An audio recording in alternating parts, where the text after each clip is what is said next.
Hi guys, how's everyone doing? I hope you're all well.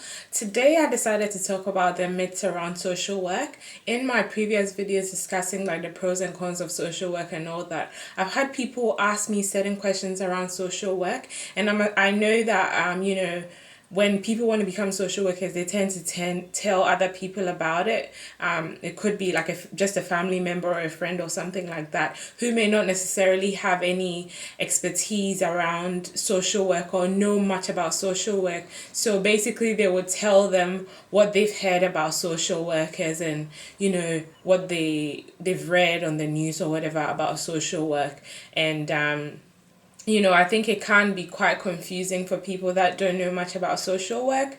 And yeah, a lot of people have asked questions around like, the things that I'm about to talk about now. So, yeah, this is just to educate, you guys on like the stereotypes around social work and the things that are just myths and are not necessarily true about social work. So I've got 5 things that I'm going to be addressing today. I hope it's helpful. I think it's really good that, you guys ask these kind of questions even when you've heard something, because, it's important to always question what you hear and try and educate yourself on whatever you're hearing so you're not just going with what everyone is saying. So, yeah, anyway, I'm going to get into it now.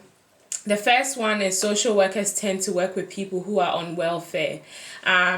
Social workers do work with people who are on welfare, but there's a myth that like everyone that a social worker works with is someone who is unlucky, someone who is,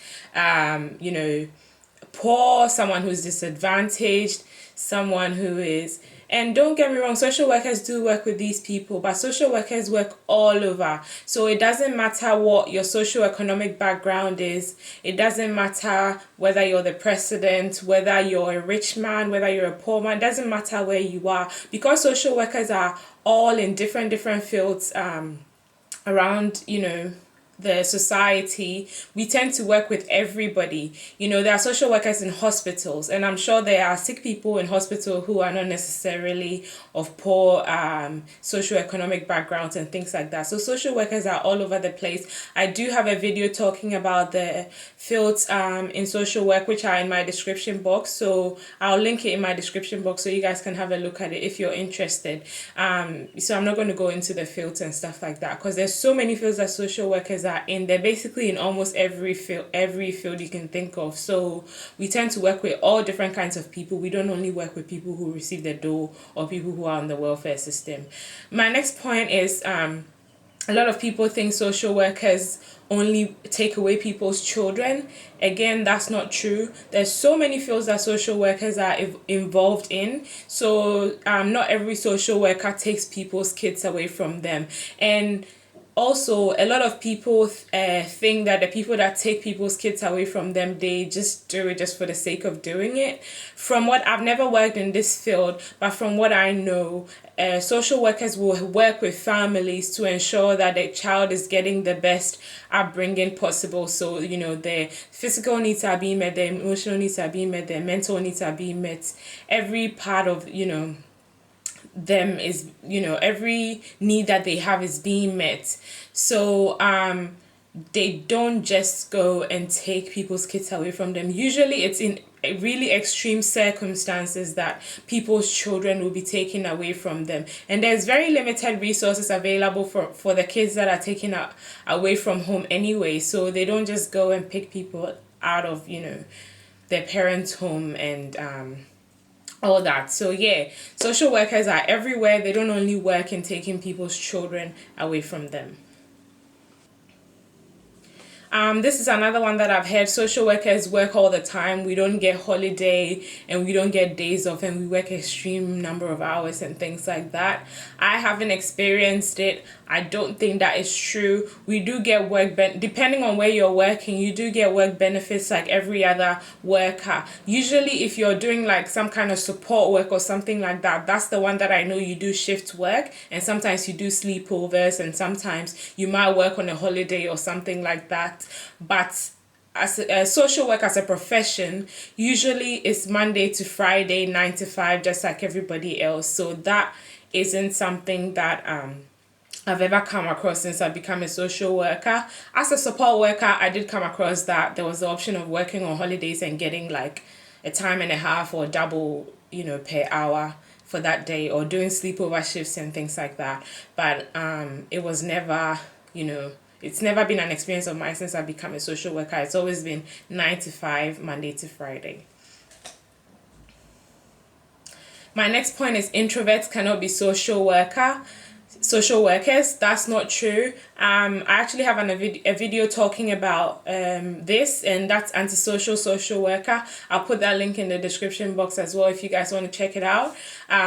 Basically, I feel like anybody who is passionate about doing social work, regardless of what your personality is, can be a social worker.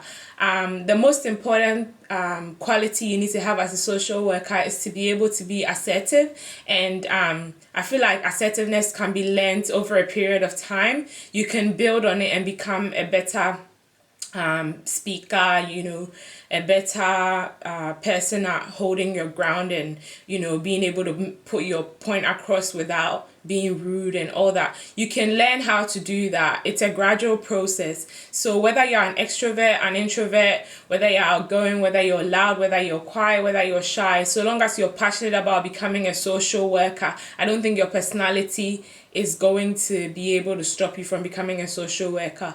There's a lot more things that are that need to be taken into consideration in becoming a social worker, rather than just your personality. The next thing is, I've heard, a few times that anybody with a kind heart can become a social worker. I would definitely say that, having a kind heart is definitely a plus if you want to become a social worker. However, that's not all you require to become a social worker. You need to be able to complete your bachelor's degree in university in order for you to become a social worker. You need to build on your skills, so many skills, in order to become a social worker. And there's a lot of hard work that goes into practicing social work. You need to be aware of the theories around people's problems and the sociological factors that come into play in causing these problems and all that. So, and the structural problems as well. So there's a lot more than just having a good heart, in order to become a social worker. Okay, so I think that was my last point. So if you guys have any questions, feel free to leave them in the comment section below. If you guys found this video helpful, please like it. If you haven't subscribed already, please subscribe. And I guess I'll see you in my next video. Thank you so much for watching. Bye.